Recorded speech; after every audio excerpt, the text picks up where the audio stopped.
4 meses después del 20 de noviembre del 10, marzo 1911, ese líder, Francisco I. Madero, que fue quien convocó a levantarse en armas.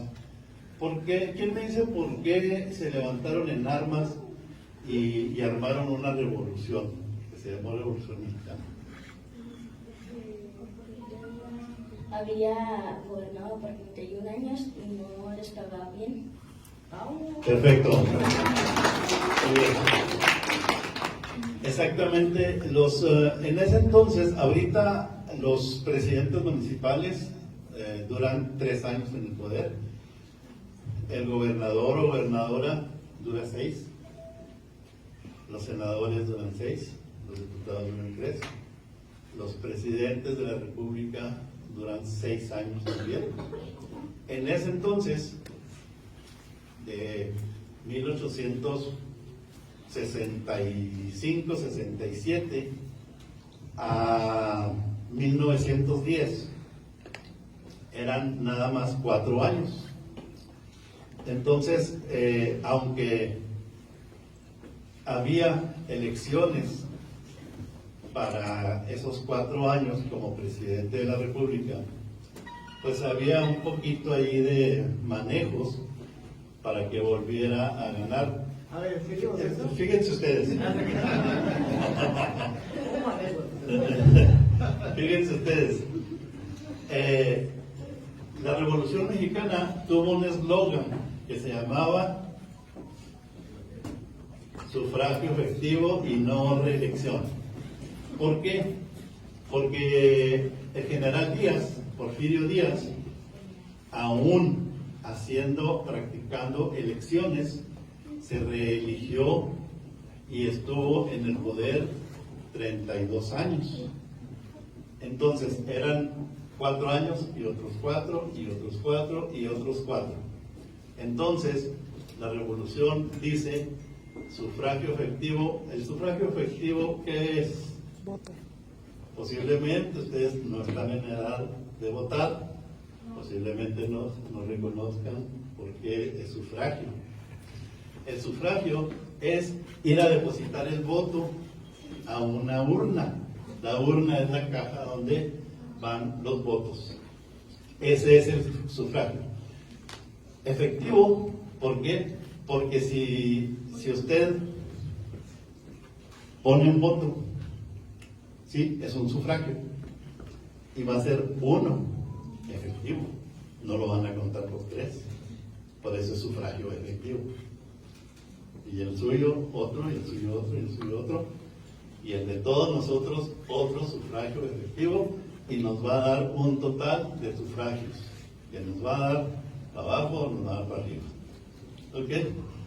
Entonces, sufragio efectivo y no reelección es precisamente que ya no siguiera don Porfirio Díaz en el poder.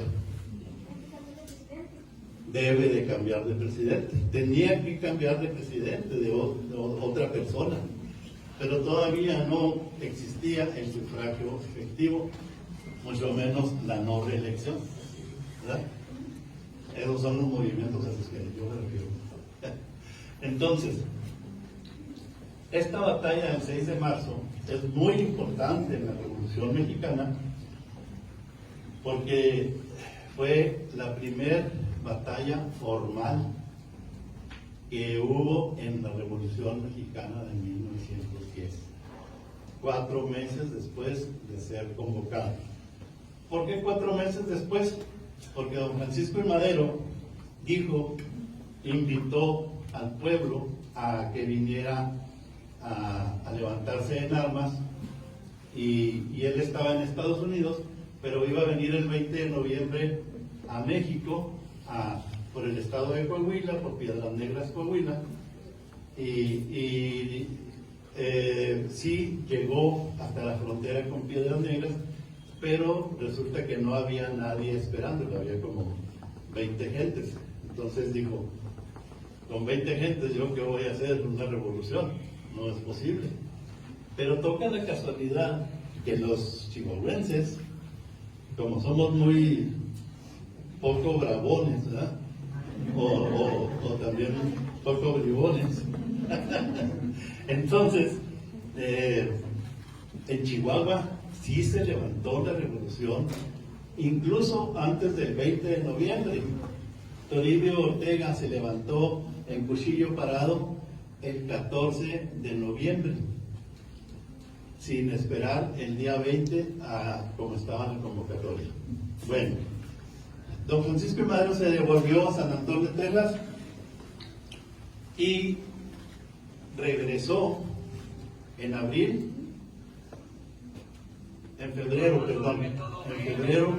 de 1911, por acá, por el Valle de Juárez, a un ladito del centro de Ciudad Juárez, es el Valle de Juárez, por un pueblo que se llama Zaragoza. Entonces por allí entró y se vino rodeando el desierto, se vino por Villa Ahumada, se vino por San Lorenzo, se vino por las haciendas del Carmen, por Buenaventura, por Galeana, por Namiquipa, y llegó a Casas Grandes el 5 de marzo de 1911 y traía 850 soldados. Se le fueron uniendo desde su pasada a México, se le fueron uniendo, juntó 850 soldados, que eran 300 soldados más de los que tenía el coronel Agustín Valdés, que era el jefe de armas aquí en Casas Grandes. Él tenía 500 soldados. Entonces, 350 soldados, pues era mucho más, ¿verdad?, de la cantidad que tenía Casas Grandes. En fin, llegan a una hacienda que alguno de ustedes a lo mejor lo conoce o lo ha escuchado, que se llama El Refugio. Está aquí como a 2 kilómetros. Entonces, llega ahí don Francisco I. Madero. En la tarde del día 5 viene y reconoce el terreno, porque obviamente no conocían Casas Grandes, ¿verdad? Viene y reconoce el terreno y se regresan, hacen sus acuerdos, cómo van a atacar Casas Grandes, ya, una vez. Sus planos, exactamente, hay un plano, cuando guste el maestro, invíteme a la escuela, les digo el plano y les explico el plano también, por supuesto. Entonces, Vela reconoce el terreno, se van, planean la batalla y a las 5 de la mañana se levantan y se vienen a atacar Casas Grandes. ¿Se acuerdan del arroyo ese que baja hacia allá, hacia el río, que pasa uno cuando viene a Paquimé? Sí. Bueno, de allí, de este lugar de Paquimé, hacia ese arroyo, allí fue donde se desarrolló la batalla.